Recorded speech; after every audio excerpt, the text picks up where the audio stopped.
the dead bug exercise and bird dog exercise, starting with a warm-up. Let's go!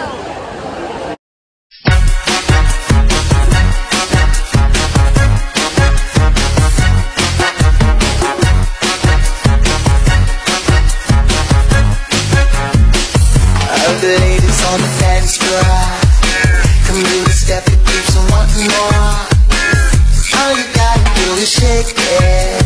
Oh yeah, you're so sexy. To keep the guys going wild. Everybody Sing it, you can move. Sing it, you can move. You can move all around.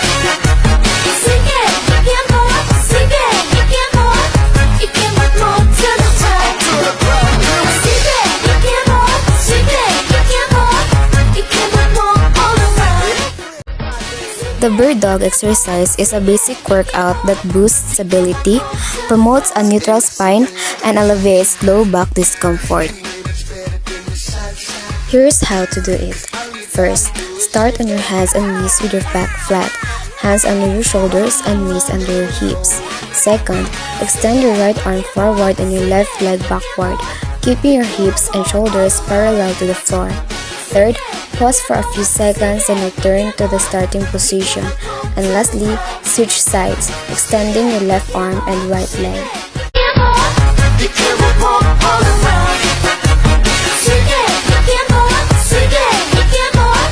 You can move to the An effective method to enhance core strength and stability is through the dead bug exercise, which is widely practiced. Here's how to do it.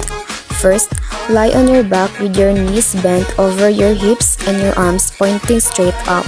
Second, press your lower back firmly into the floor.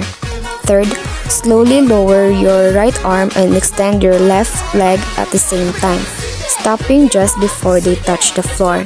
And lastly, bring your arm and leg back to the starting position and then repeat the motion with your opposite limbs. You can move to the ground.